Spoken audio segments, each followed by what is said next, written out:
Hello, everyone, and welcome to another episode of the Business Growth Show, where we talk about all components of business and how to utilize them for exponential growth. My name is Athin Cassiotis. I'm a serial entrepreneur, international speaker, results strategist, business coach, mentor, and consultant. Today, I have an awesome guest. He is an entrepreneur, author, podcast host of the Profit from Legal podcast, and a speaker. He is the founder of ExecutiveLP and the creator of Profit from Legal. He helps entrepreneurs and businesses with a variety of business legal services, including general counsel, franchising, crowdfunding, mergers and acquisitions, executive human resources support, business tax planning and support, intellectual property protection, and more. The list goes on. Welcome, Noel Bagwell, and thank you for being on my show. I thought, do I still do all of that? Really? As you were going through the list, I was like, oh man, I'm getting tired. Maybe I should pare down. I feel like I'm doing too much, maybe. Yeah, the big thing that we focus on these days is helping people transform their legal support from a cost center to a profit engine. But I guess it's true. I do still do all of that stuff. So thanks for the very kind introduction. I'm a little overwhelmed. You're welcome, mate. I love to intro everybody well. And I like how you simplified it there about what you do as well. But legal, is a very big game. But I guess firstly, let's start a little bit about you, right? Where, you're a very successful entrepreneur. So for those people who don't know who you are, just please introduce yourself by telling us a little bit about you and your journey. Well, this is my house, as you can tell from my, no, it's not. This is a virtual background.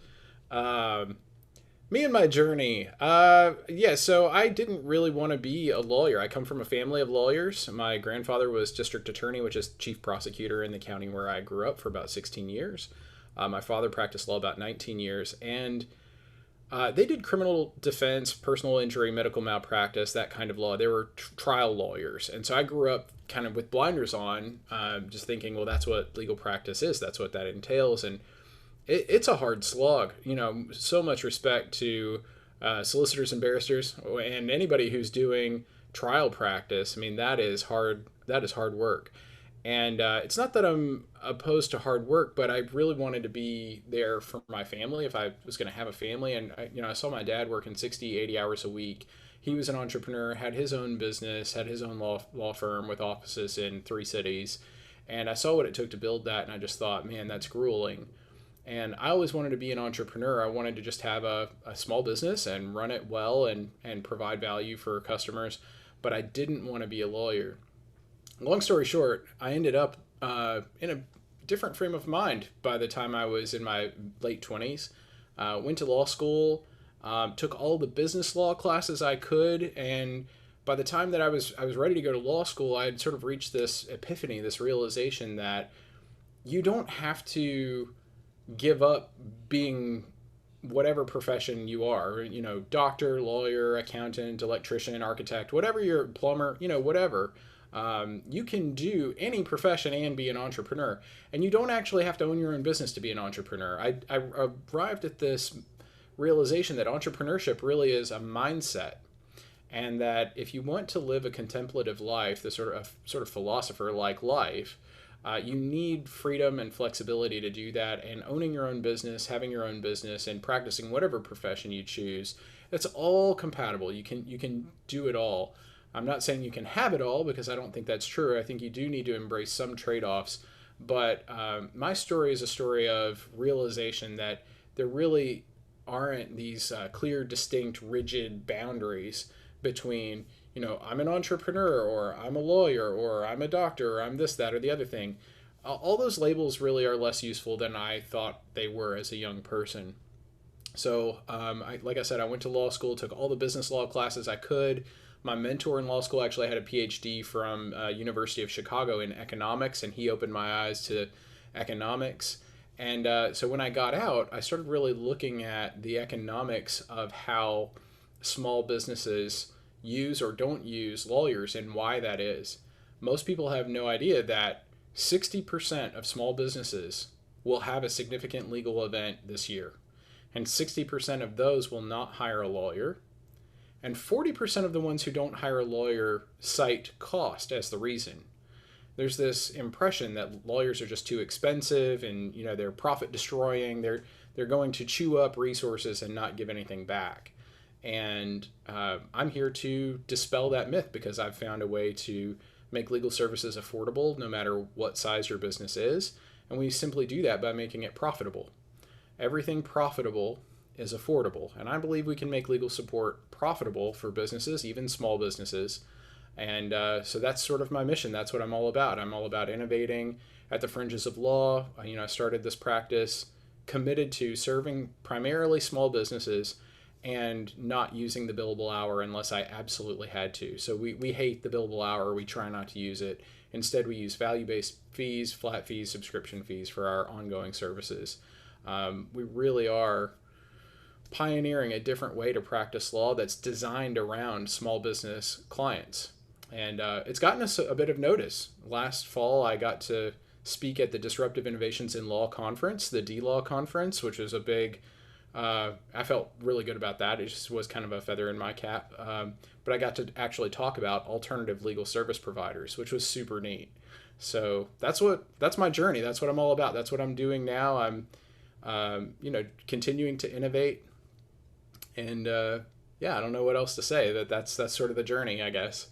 Yeah, awesome. No, amazing journey there, and interesting how, from your family element, but you sort of did something a little bit different but similar, and how it took you along that way. And I loved what you said about entrepreneurship there. It's like, it's a way of thinking, right? You don't necessarily have to, have a business. It's about innovation. It's about, like, there's the term entrepreneur, for example, where you could be entrepreneurial within a business, right? You don't have to be the one that owns the business. You could be the number two or on the management team or whatever it is there, or getting people from outside. So really love that story. So thank you for sharing that. And so let's now get into, like, I loved how you're disrupting everything as well, like that in the legal space, because I think that's what we need. It's like, let's not just do things because that's the way it's been done all the time. What's a better way of doing it? That's the true thing about entrepreneurship. And I guess initially a lot of people think about, legal elements about protecting ourselves, right? In some extent, right? So, I think it's important to understand, like, how we can protect ourselves, in terms of assets or, business, personal, and all of that. So do you want to maybe just share a little bit about some different things about structures and, like, how we can reduce our risk with protecting ourselves as well? Yeah, absolutely. Before I answer that question, though, I do want to rewind just a tick and say I'm probably not disruptive into the legal profession in terms of the impact that I have. I'm very aware of how small I am in comparison to the world of legal support. So I don't want people to think that I see myself as a disruptor, although I have to say I love that the ideas that I'm championing and pioneering are disruptive ideas, and they really won't be disruptive to the industry, whether in a positive way like creative destruction, or in a potentially institution modifying way, change way that maybe it's just a net zero, I don't know, but they won't be unless they're widely embraced. So I don't see myself as a disruptor, and I know, like, I think putting that language out there is kind of a double-edged sword. Like, on the one hand it's great, but on the other hand it can kind of smack of hubris, so I just don't want people to have the wrong impression about me. Maybe that's neurotic, sorry for the tangent. But how can people protect themselves? Buy a copy of my book, How to Structure Your Business for Success, by Noel Bagwell, available on Amazon. No, just kidding. Just kidding. I guess the way that you need to protect yourself fundamentally is to start out involving a lawyer early and often. And if that seems self-serving, let me just explain why. You need an outside view because you don't know what you don't know, and you need someone to come in and take a look at what you're doing and how you're trying to do it, and bring a perspective that you don't have, like a legal perspective that, no matter how many business self-help books you buy or business development books you buy and read, or if you have an MBA, like if you go to business school, even there's a business law course that you take as part of the MBA. And people, how did my dad put it a great way. He said, it's like having a yellow belt in karate, just enough to get your ass kicked. And I think that's pretty pretty right on the money. You know, most people who aren't lawyers, what they know about law is just enough to get them hurt. They know a little bit, and so it gives them this inflated self confidence or this sense of confidence that, oh, well, I know about limited liability companies, or I know about corporations, or I have read and approved a lot of contracts, so I understand contract law. I can't tell you, I've actually had people say that to me. I work with contracts in my business all the time. I can't tell you how many contracts I've read. That doesn't mean that you understand it. I mean, being able to read a contract and understand the grammar of it, you know, being fluent in that language, does not mean that you understand the contract, because you understand it at a grammatical level. You understand it at a linguistic level. You don't understand it at a legal level, because in order to understand it at a legal level, you would have to know the case law and the case history, how courts have ruled about the enforceability of different contract provisions. In the past, you'd have to understand, you know, how it compares to the whole regulatory structure and all of that. And even licensed lawyers who are seasoned and everything, they don't claim to know everything about all of that all the time. They sometimes have to go and do legal research. I mean, that continuing legal education is a part of every good lawyer's career. You know, it's something you have to do annually. And so staying on top of all of that is literally a full-time job. It's someone's profession. And to think that you can do that just alongside building a business is the very height of hubris, and it will get you hurt. And so I think the best thing that I can tell people to do to protect themselves, and this is true whether you're in Australia or the UK or the US or India or wherever, and I've been on podcasts in all those places, kind of saying the same thing. The best thing you can do is involve a lawyer early and often. And if you think, well, that's just going to be too expensive, I can't do that.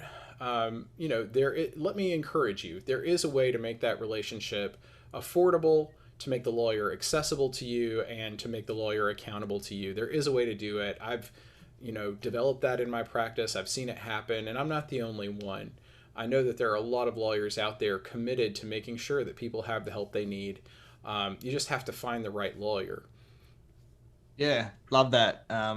Really amazing points there about, different ways of looking at things. And like you said, you don't know the specifics of it, even if you understand what the wording is. And I guess I loved how you said about involving lawyers at the start. And I think there's a bit of a misconception about, like, I think the two most important people in your business, right, is like accountants and lawyers, right? So Totally.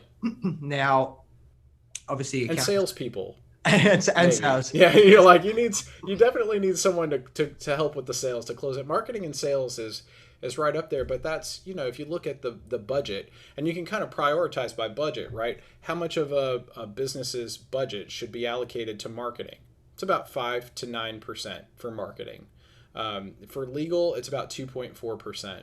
Like, there are actual metrics on this that you can go and research and find out, well, what should I be spending on legal support? And you know, I've recommended this great book. It's called Successful Business Plan, Secrets and Strategies by Rhonda Abrams. And it's in its like 7th edition.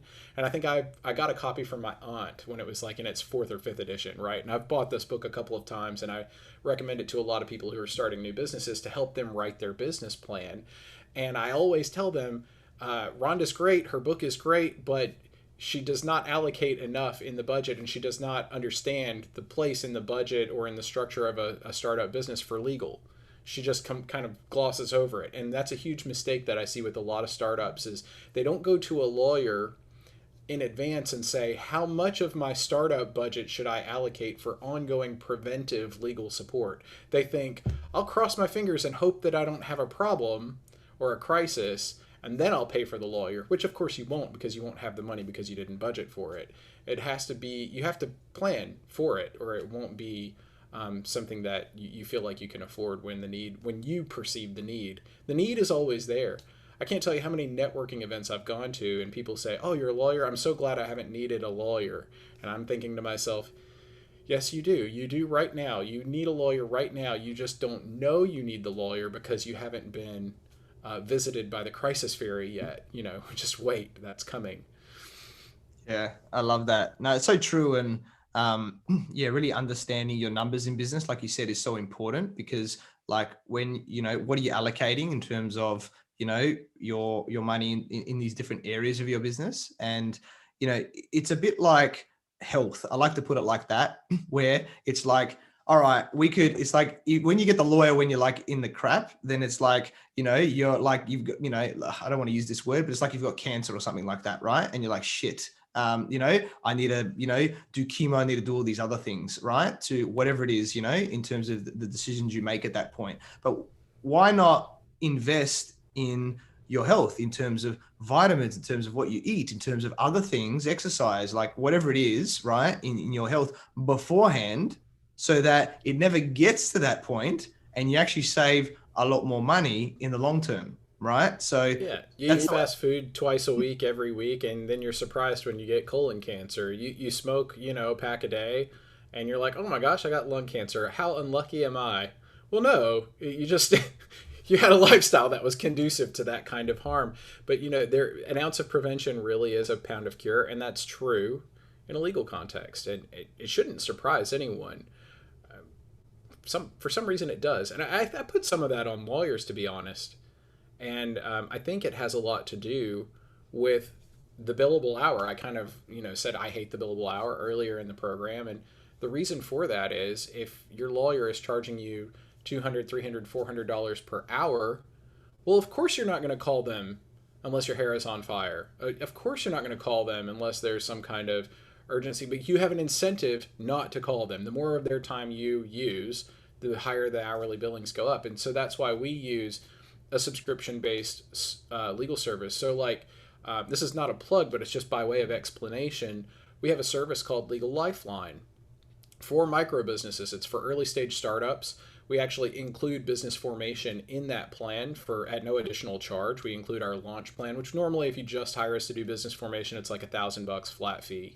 But we actually include that launch plan at no additional charge in Legal Lifeline. And it costs $4,800 per year. And so it comes out to about $400 a month, and it includes unlimited remote legal consultation, unlimited legal research, all your de minimis legal services, and a few other things. And the reason that we structure it that way is because we don't want to create a barrier to you calling the lawyer. So we have to take out the hourly billing. We have to know what that service is worth, which we do, we've done math, right? Like we looked at it statistically, and then a lot of trial and error over the last, better part of a decade developing this. And so we know what those services are worth. We charge what the services are worth, and then we take the hourly billing out of it. And what we've seen is people calling their lawyer proactively, and the lawyer, we set up automated emails with the client every week, and we say, hey, book in for a 20-minute legal check-in with your lawyer this week. We send that out to every Legal Lifeline client. And what we're seeing is a higher engagement rate where the clients will actually involve their lawyer because it doesn't cost them anything extra. They've already paid for the whole service. They're already paying for all the value. The lawyer is available, and it doesn't cost them any extra to pick up the phone. And so we're able to be present in their business and accompany them in their business more proactively. Because we changed the way we bill, because we changed our business model, the client gets more value out, the engagement goes up, the incentives in the relationship are balanced, the client is in charge where they belong. There's more accessibility there, there's more affordability there, there's more accountability there. And it's just a better way to do things. But, for lawyers that bill by the hour, they have to be aware that they're actually creating a disincentive for their client to call them. And if the client doesn't call them, they can't really do the preventive legal work they need to do. They'll have to wait for a crisis.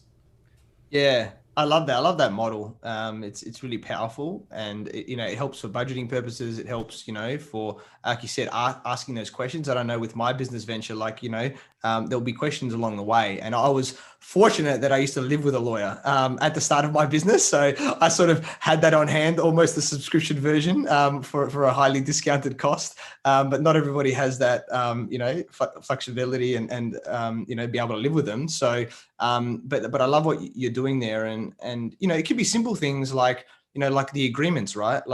You might have a founder agreement. Obviously you'll need client agreements, obviously to get clients or whatever it is at the start. Now, then as you start wanting to hire people, you're going to make sure you've got the right, agreements to, for staff and things like that in your business. And depending on the type of staff, are they your own staff? Are they, contractors, things like that. And then as you grow as well,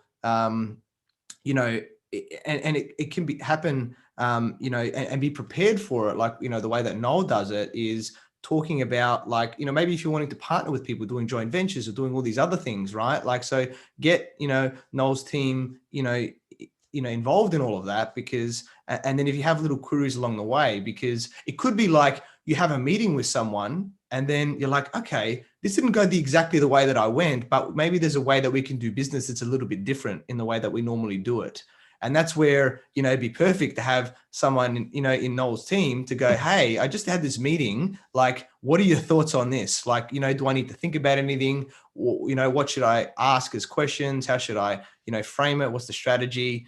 I don't know exactly how you work, but, general questions like that, right? And then you can actually get that legal support, right? It's like, hey, make sure you watch out for these two things, or get these two things, talk about these things in there. So I really love that model. It's really powerful. Or here's a crazy thought: have your lawyer in the room. I mean, or on the Zoom meeting, or record the Zoom meeting, or record it, some other way. And if your lawyer is charging you nothing extra for unlimited consultation service or whatever, send them the video to watch and review, and say, hey, give me your thoughts on this.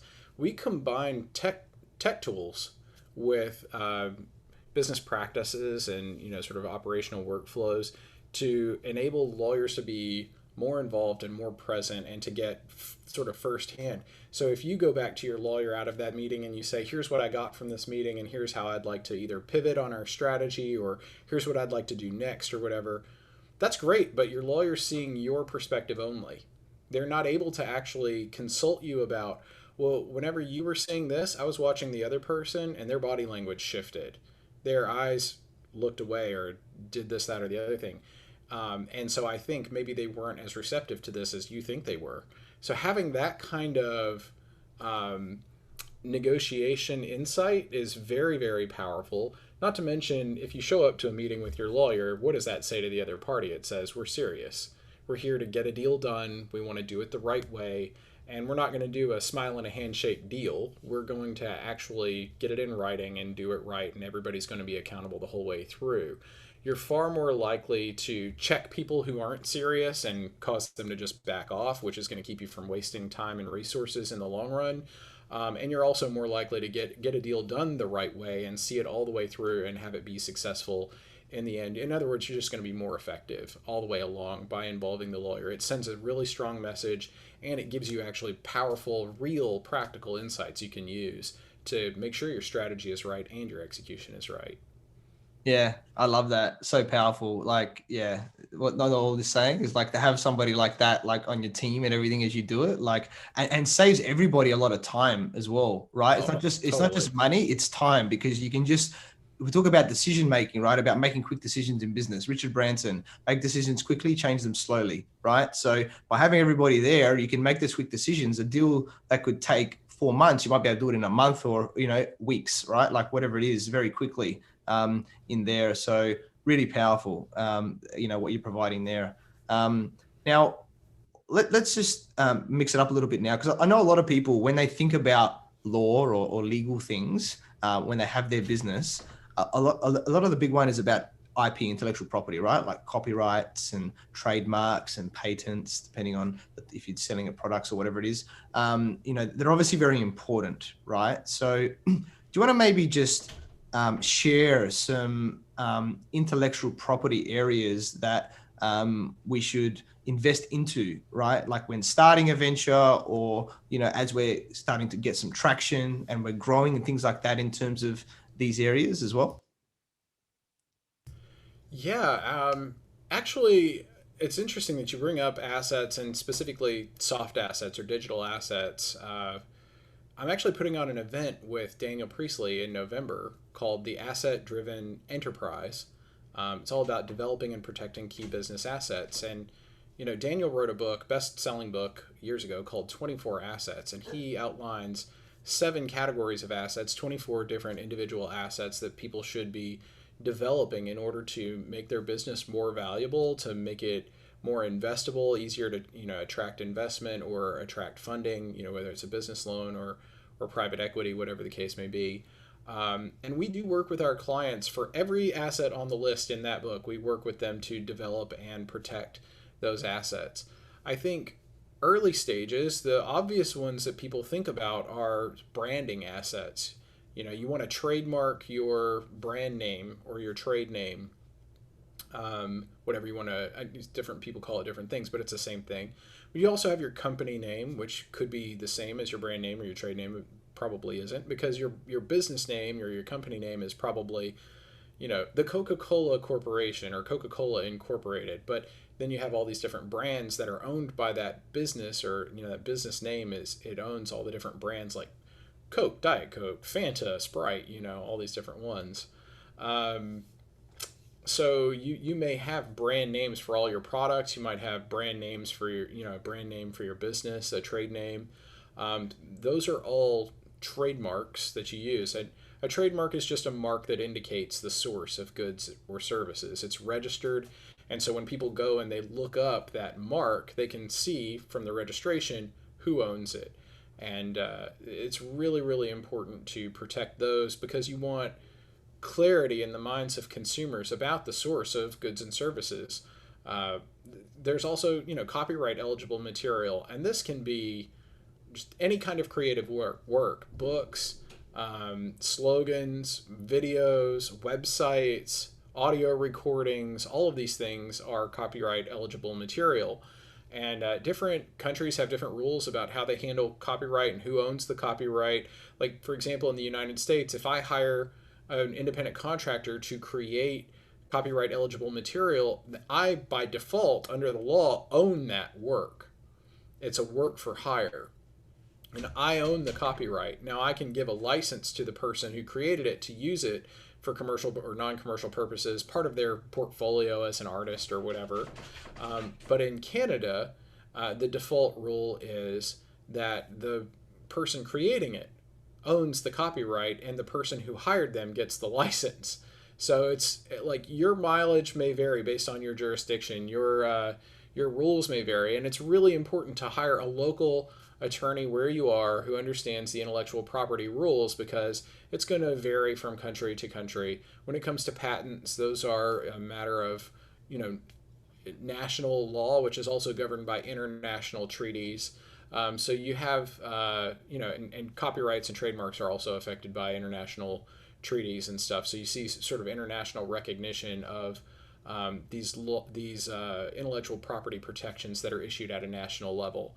This all gets pretty detailed and complicated pretty fast. And before I lose anybody in the weeds, I just want to say brand assets are a big thing, intellectual property a big thing, and these days in the information era, it's where a lot of the value of your company is. And if you're not producing, manuals in your business that are copyright eligible material, if you're not producing sort of systems assets and culture assets, if you don't have, a brand guidelines publication for your business that says, hey, we use this font, this size for, headings, this size for the body of fonts, we use these colors and all of this. This is our trade dress and everything. If you don't have that, why not? I mean, have your marketing strategist work up a brand guidelines document for you. I mean, it's just endless. I could spend the whole rest of this podcast just talking about intellectual property alone, but instead I'll refer you to Dan Priestley's really great book, 24 Assets, and say, go read it. And also come to the Asset Driven Enterprise event November 4th. I'll be talking about the legal role in developing and protecting those assets. Dan is going to talk about sort of the what and the why of assets, why they're so important in your business. And we've got a chartered business valuator, guy whose job it is to put a value on your business for investment purposes or whatever, named Kevin Valley. Great guy, good friend, and he's going to be there talking about how to pump value into your business by creating the right assets. It's going to be a really powerful thing. Aside from that, I mean, I mentioned a little bit about culture assets, systems assets. There are funding assets from your business. Your business plan is a valuable asset. Having relationships with key people of influence in your industry is also an important kind of asset. It's just a whole bunch of them. But for each one of those things, the legal has a role to play. So make sure that you are having a conversation with your lawyer. And go to 24assets.com and take Daniel's heat map, and that'll give you like a concise list right there. It takes about 7 minutes to complete his little digital diagnostic on 24assets.com. But when you take that, you'll have a pretty concise list with good little explanations about what each thing is. It's just a powerful resource. And then take that to your lawyer and say, how can you help me develop and protect these? That's just a powerful 1-2 punch for getting a lot of stuff done really fast. That's actually going to raise the value of your business, make your business easier to operate, and even protect it, make it more resilient. I love that. So many amazing points, and love where you took it down the asset, area, because all these things are assets to the business. And you touched on it there, where not only is it to protect the business, but it increases the valuation, but it actually makes you and your staff it easier, right? For them to, action what they need. Tons easier. Yeah. Like, if people are like, oh, I don't know what to do with my branding, or I don't know what to do with these other areas. If you've got these guides or, these things that you've created, it's like, hey guys, this is the way that we do things right here. And then it's just bang, you can just churn it out and everybody's doing it the right way in the business, and it's protected. So really love that. That's awesome. You touched on the point before about legal operations, right? And I don't know if you want to maybe elaborate a little bit more on that, because it's, I guess it's not a normal term that gets used in business as well. It is a normal term, but only at a certain strata of business. For small businesses, you're unlikely to hear much about legal operations, but legal operations has grown 24% over the last 2 years.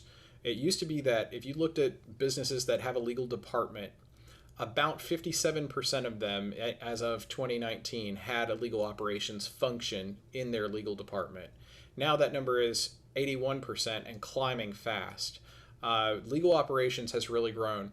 Historically, legal operations has referred to systems, processes, assets, and personnel whose job it is to work with people who are providing legal support to the business, so lawyers, paralegals, legal secretaries, what have you, and integrate that legal support with the operational side of the business. So if you imagine your legal department as one slice of bread, and the C-suite, the operations guys, the CEO, CFO, COO, as another slice of bread, then legal operations is the PB&J in the middle that sticks it together. Or I guess the Nutella, or whatever you like to put on your sandwich, the Marmite, or I don't know, whatever you've got on your sandwich, right? It's the stuff in the middle that really makes the whole thing worthwhile. You get more, that's where the meat is, I think. It's where the improved efficiency and improved effectiveness is. I mean, you really need all of those layers to get the best outcome. I mean, I guess theoretically you could have a sandwich that's just 2 slices of bread and just something really thin in the middle, like 1 slice of salami, but it's not going to taste as good. I really think that a robust legal operations function is necessary for you to have the conditions to profit from legal support. And that's what we do with our legal operations function install service, Profit from Legal. I talk about this on the Profit from Legal podcast. And then, what we're really doing is setting out to go through our signature method, the 5 legal E's, and develop with the client the conditions necessary for legal support to be profitable. And what that amounts to, if you want to boil it down, is the implementation of legal key performance indicators and setting up those systems and processes and training the personnel. So we have the end deliverable, the end state looks like where you had a regular operational workflow for human resources or sales or accounting or making strategic decisions as an executive committee, the CEO, CFO, COO, whatever, where you have these different operational functions. We look at each one of those and how you're doing everything and implement a connection to legal support where it's appropriate. And then we put in a self-checking system that surfaces risks before they become problems. And so you kind of have this checklist that you work your way through, and you know when the right time is to involve a lawyer, and you don't have to ever think, should I talk to my lawyer about this? Instead, there's in the in the document, in the guidelines for how to get that process done the right way, we say, yes, you should talk to your lawyer, and here are the questions you should ask them. So we do a lot of your thinking and checking for you, and until you get to the phase of having the conversation with the lawyer, and then it's up to you and your lawyer to think through things together. We're not there to tell you how to run your business. We're how to tell you if you're running your business this way, here's the best version of that. Here's what the most efficient, most effective version of that looks like. And we actually build in processes for improving that process. So it's sort of a sub-process of, let's review. How did that work out? You did it this way. You did it the executive legal professional's way. You did it the profit from legal way. How did that work out for you? Good, bad, kind of even. Consider making these adjustments or these further tweaks and changes. I talk about it with your general counsel attorney. So that's what legal operations is it's a set of processes and systems, and then we train your staff on those processes and systems, sort of a philosophical way of thinking about legal and using legal, so that there is an accountable person in your organization running that. And once you're set up to think about how to use legal support correctly, and you have all those processes in place, we believe the conditions will be present for you to not only make your money back on what you spend on legal, but have improved profitability on top of that. It's a bold claim, right? Because typically and historically, legal has been seen as a cost center. It's not something that you really expect to make any money back from. We know that. We're fully aware of that, right? But that's part of the problem. We believe that lawyers actually do improve the overall profitability of the organization. It's just that lawyers historically have been very bad at having a conversation about ROI because they haven't known how to track that impact. And until the information era, there really hasn't been an efficient, effective way to do that. But now, in the era of big data, we can actually track the impact that lawyers are having on an organization. We can see the movement on the bottom line, and it's all about implementing the right legal key performance indicators at the right parts of the operational process to make it happen. I know it's a really technical answer, but you asked a technical question, so forgive me for that. That's all good. That was awesome. I love that. I'm not sure of all the listeners, because I love the detail. I'm a very detail-orientated person, but it shows that obviously Noel knows his stuff, right? And that there's all of these different areas. And I know that no matter what stage you're at in your business, whether you're starting, whether you've been around for a while, are you really maximizing these areas and doing it the best possible way, being the most efficient, everything like that as well? A good resource, if you want to just know more about legal operations and you just kind of want to make sure that I'm not pulling this out of thin air and just making it up, you might say, oh, that sounds great. He's just making that up to make a buck. You can actually go to cloc.org, CLOC, Charlie, Lima, Oscar, Charlie.org, and check it out. They've got a great article called What is Legal Operations? And you can read about it there. They're a good organization, and they've got some really good resources about legal operations. And then when you want someone to set it up for you, hit up profitfromlegal.com, take our legal profitability scorecard, and that will sort of measure or give you an idea of the impact that we can have on your organization. I had a guy who took our scorecard the other day, and he got a 1%. His legal profitability was at 1%. And I reached out to him. I called him immediately because I saw the results come through on my email. And I said, hey, first things first, don't feel bad about that. You completed the scorecard. You are ahead of most people. I said, so if you're at even 1% legal profitability, that just shows us that we have so much opportunity to make a huge impact in your business. So it's not something you should feel bad about. You're at the starting line, and most people don't even have the courage to step up. So do you want to get going with this? And we just had a really positive conversation after that. It's that kind of mindset. It's that kind of encouragement that you're going to get. We're not going to slap your wrist for not involving a lawyer in your business before. Instead, we're going to meet you exactly where you are, whether you're at 50, 60% legal profitability because you're doing pretty well engaging with your lawyer, but you just want to perfect it. Or if you're at 1% and you've pretty much done nothing forever, that's okay. We'll meet you where you are and get you where you need to be. Yeah, I love that. So many awesome points there. And I love the mindset bit that you said there about, this is an opportunity, right? Like, that's the type of mindset that you want. It's not about, oh crap, I've got this big mountain to, get over. It's like, awesome.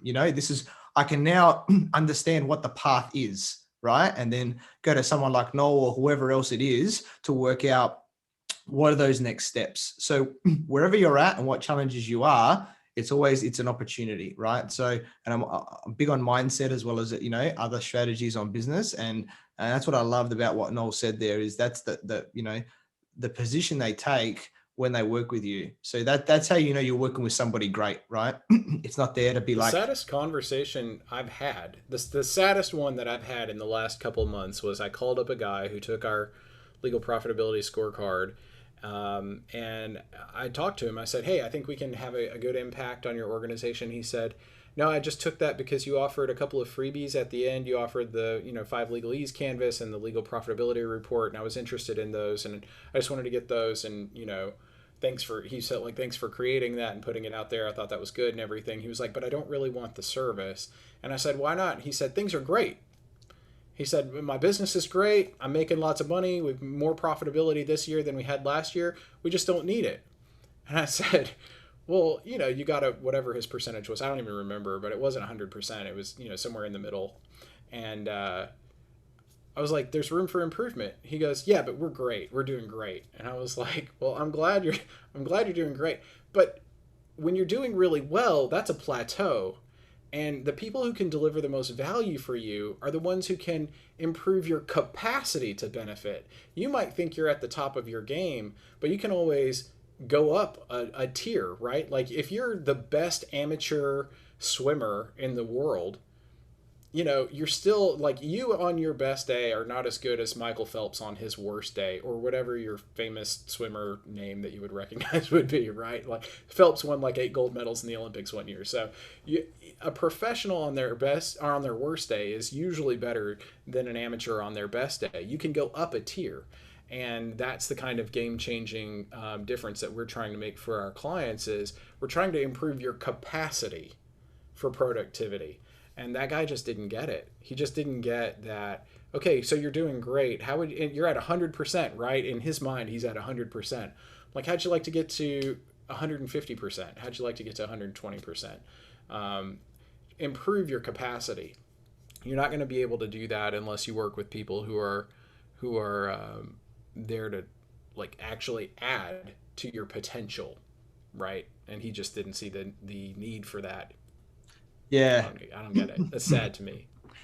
It is a bit, unfortunately, but I really loved what you said there. And David Goggins, who's quite famous with like a lot of his running and the things that he's done, and he says that when you're running for these ridiculous amounts of time, and your brain or your body is telling you that you're done, he says you're only at 40%.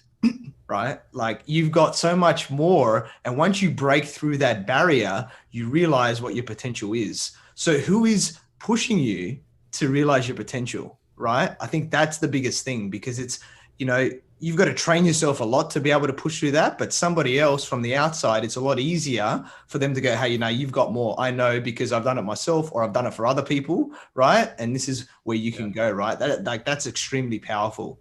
There. And I'm cracking up because I'm hearing a personal trainer in my head going, one more set. And I'm screaming back, you liar, you said one more set 3 sets ago. And they're like, one more set. I mean, that's the personal trainer, right? Like you sort of love them, but you hate them. But without them, you're not going to improve your overall capacity. You're just going to improve efficiency at a certain level. So yeah, I love that, man. That's great. Yeah, really awesome. David Goggins. I haven't thought about him in a minute, but yeah, that's...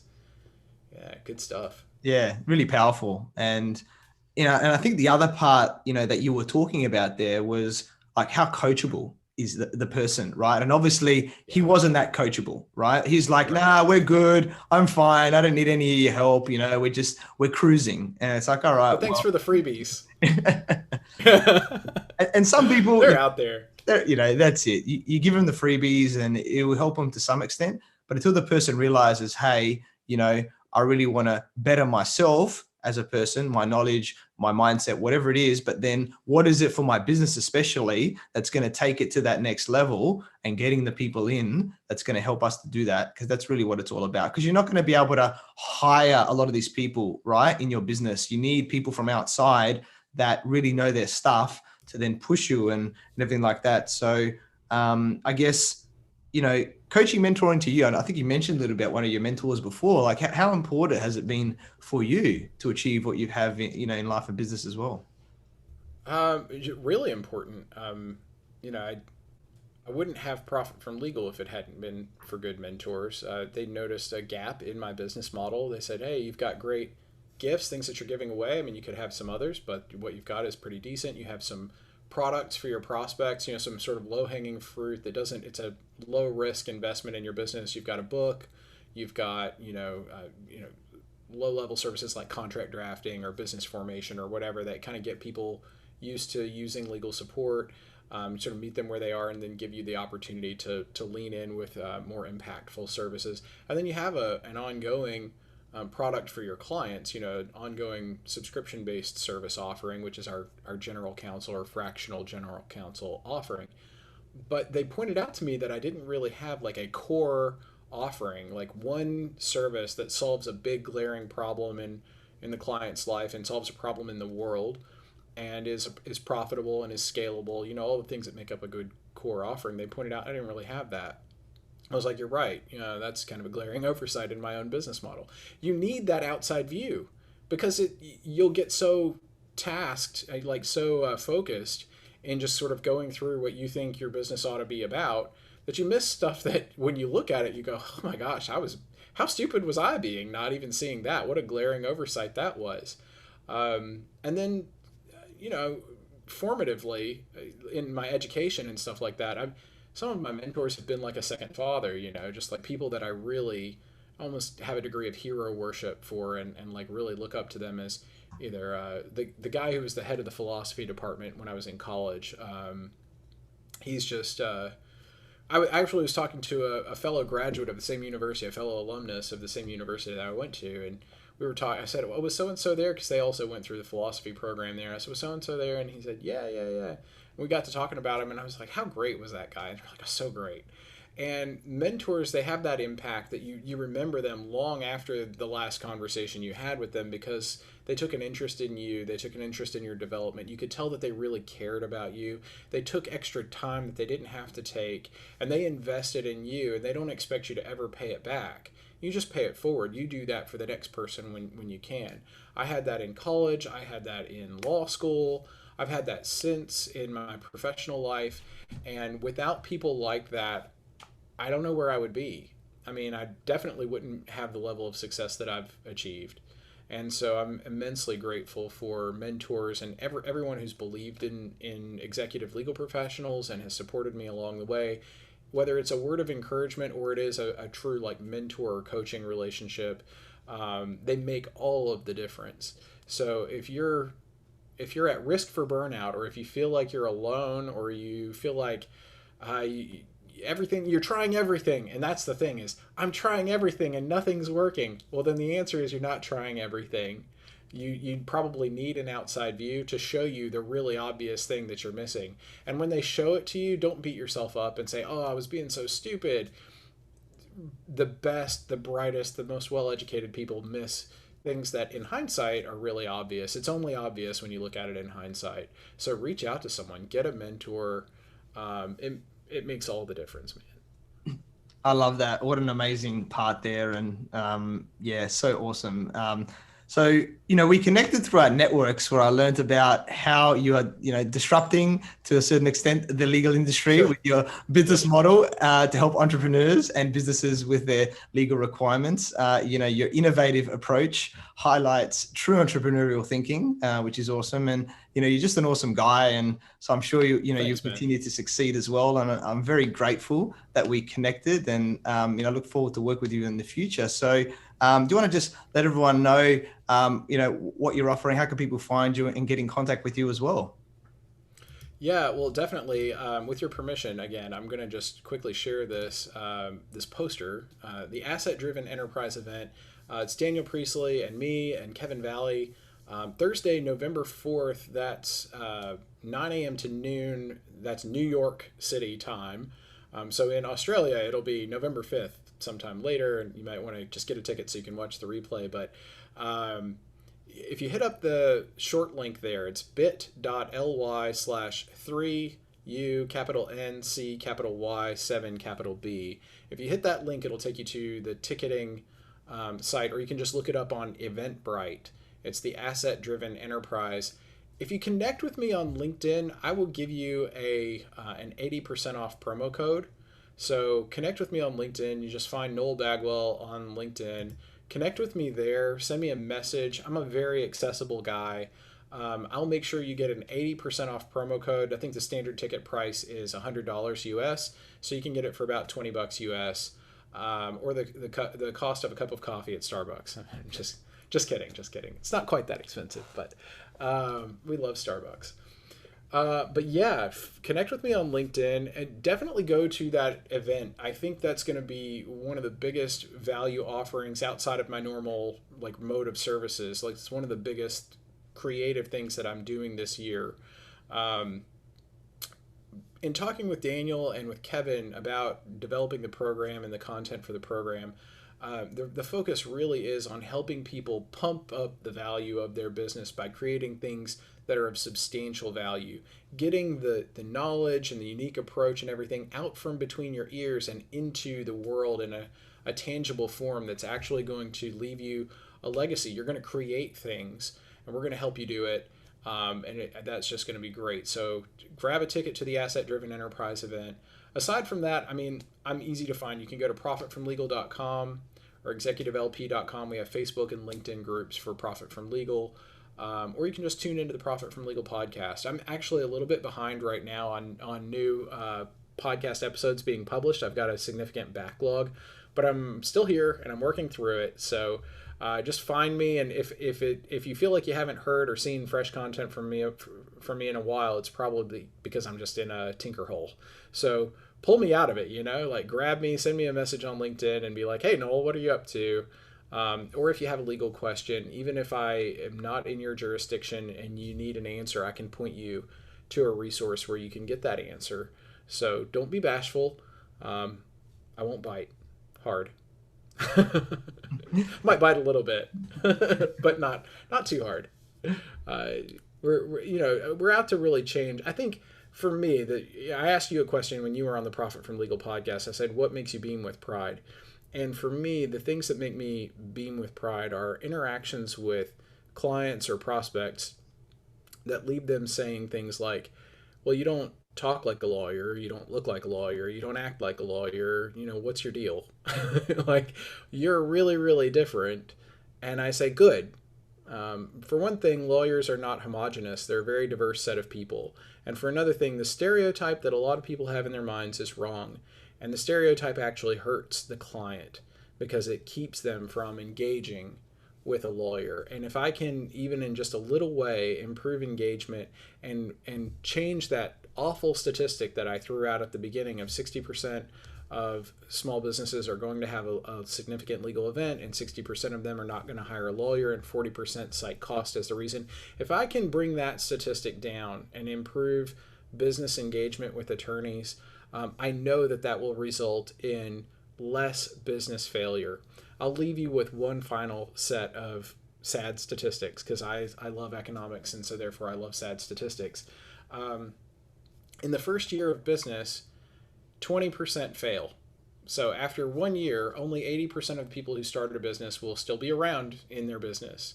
After 5 years, it's 50% have failed.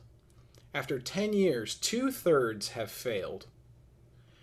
And only about 20% of the people who set out to start a business ever reach the lifestyle business phase. Only about 4% of those ever try to become a performance-driven enterprise. And 1% of 1% ever get to that sort of unicorn level of success of, being eligible to make an IPO or something like that, having more than $50 million in revenue and stuff like that, and being a really stable, high-growth company that's positioned to sustainably be around for a really long time. That's 1% of 1%. if you're into entrepreneurship, if you're trying to build something that's going to be bigger than you and is going to last and leave a legacy, you have set yourself to a very, very difficult task, probably far more difficult than you realize, and only insane optimism and a whole lot of help and a little bit of luck is going to see you succeed. So all I know from the years that I've been in practice, it's the better part of a decade. All I know is at the margins, I can help. At the margins, I can improve your chance of business success. At the margins, I can improve your profitability. And so too, people like Athin, other coaches and consultants, professionals and experts. Don't go it alone. If you get nothing else out of this whole conversation, don't go it alone. It's dangerous to go alone. We can help. Yeah, love that. So amazing there. What a way to end this amazing interview today. So thank you everyone for watching and listening to this show where we talk about everything on business growth. Please like, subscribe, and leave us a 5-star review. You can find me on Facebook, LinkedIn, Instagram, and YouTube as Athin Cassiotis, or visit my website, athincassiotis.com. I completely agree with you, or do I? The only way you know is if you tune in next time. So until next time, remember that our business grows when we learn skills and take action using them in spite of fear. Have a great day.